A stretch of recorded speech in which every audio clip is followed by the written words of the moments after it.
बातमी अभिजित दिपकेशी संबंधित। विद्यार्थ्यांच्या भवितव्याशी संबंधित प्रश्नावरती सुरू झालेलं आंदोलन जेव्हा राष्ट्रीय चर्चेचा विषय बनतं तेव्हा त्याकडे केवळ सामाजिक नाही तर राजकीय अँगलनं सुद्धा पाहिलं जातं। नीटच्या कथित पेपरफुटी विरोधातल्या आंदोलनानं सुद्धा नेमकं हेच चित्र समोर आणलं। नीट पेपरफुटी प्रकरणाविरोधातील आंदोलनामुळे चर्चेत आलेले कॉकरोच जनता पार्टीचे संस्थापक अध्यक्ष अभिजित दिपके पुन्हा एकदा राजकीय वर्तुळाच्या केंद्रस्थानी आलेत आणि यावेळेला मुद्दा आहे तो म्हणजे राजकीय प्रवेशाच्या ऑफरचा। आंदोलनानंतर छत्रपती संभाजीनगरमधल्या आपल्या घरी परत आलेल्या अभिजित दिपकेंनी दिल्लीमध्ये आंदोलन सुरू असताना भाजपत प्रवेश करण्यासंदर्भात अनेक ऑफर आल्या होत्या असा दावा केला। सोबतच हे आंदोलन मागे न घेतल्यास स्वतःसह कुटुंबियांना जीवे मारण्याच्या धमक्याही मिळाल्यात असाही गंभीर आरोप त्यांनी केला।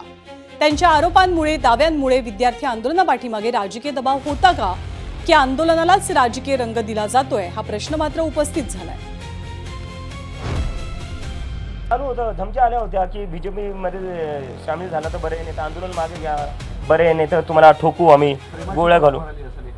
ही बीजेपीची प्रेमाचीच भाषा आहे, ही संघाची आणि बीजेपीची प्रेमाचीच भाषा आहे की तू ये नाही तर तुझं काहीतरी करून टाकू आम्ही। हे त्यांचं प्रेम हेच आहे, आई बापाचं पाहून घेऊ आम्ही, तुझ्या घरी जाऊन पाहून घेऊ। तर तुम्ही माझ्यावर काय करणार? तुम्ही माझ्या म्हणजे तुम्ही भीती एका 30 वर्षाच्या मुलाला, नरेंद्र मोदीच्या तर मला वाटतं मी नातवाच्या वयाचा असेल, अमित शहाच्या नातवाच्या वयाचा असेल मी, तुम्ही तुमच्या नातवाच्या मुलांना अशा धमक्या देतात, लाज वाटली पाहिजे तुम्हाला। म्हणजे काय करताय तुम्ही? आणि या प्रकरणावरनं विरोधी पक्षातील राष्ट्रवादी काँग्रेस शरदचंद्र पवार पक्षाचे आमदार रोहित पवार आणि शशिकांत शिंदे यांनी भाजपवरती जोरदार टीका करत हे आंदोलन दडपण्याचा प्रयत्न झाल्याचा आरोप केलाय। अभिजित दिपकेंना पक्षामध्ये घेऊन मग हे जो काही बदनामी त्या ठिकाणी झाली, जसं इथं महाराष्ट्रामध्ये खासदारांना विकत घेतलं, आमदारांना विकत घेतलं, पक्ष पैसे देऊन फोडले गेले, तसं त्यांना वाटलं की अभिजित दिपकेंना सुद्धा पैसे देऊन, दबाव टाकून, नाही तर तुला हे बघतो, तुमच्या आईवडिलांना धमकी देऊन आम्ही कुठंतरी अभिजित दिपकेंना मॅनेज करू, असं त्यांची कदाचित त्या ठिकाणी भूमिका असावी।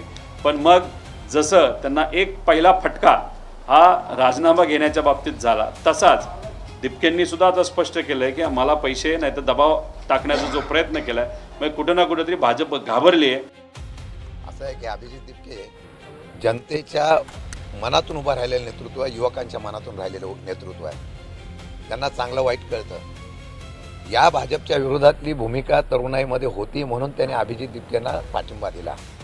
आता अभिजित दिपकेंना आपल्याकडे वळवण्याचा प्रयत्न भाजप करत असेल तर ते घाबरलेले आहेत, तरुणाई विरोधात जाते म्हणून घाबरले आहेत। अभिजित दिपकेने सत्य सांगितलं असेल तर मला वाटतं की त्यांचं मी अभिनंदन करेन की निदान लढण्याची भूमिका त्यांच्याकडे आहे, याचा सार्थ अभिमान आहे। तर दिपके यांच्या दाव्यानंतर विरोधकांनी भाजपवर टीकेची झोड उठवली, तर दुसरीकडे राज्याचे महसूल मंत्री आणि भाजपचे ज्येष्ठ नेते चंद्रशेखर बावनकुळेंनी प्रत्युत्तर देत हे आरोप फेटाळून लावले। तर उच्च आणि तंत्रशिक्षण मंत्री चंद्रकांत पाटील यांनी जर धमक्या मिळाल्या असतील तर त्याबाबतीत संबंधित पोलीस स्थानकात अधिकृत तक्रार दाखल करावी असा सल्लाही दिलाय। नीट आंदोलनाचा मुद्दा आता विद्यार्थी प्रश्नापुरता मर्यादित न राहता राजकीय आरोप प्रत्यारोपांच्या केंद्रस्थानी पोहोचल्याचं चित्र ठळकपणे दिसतंय।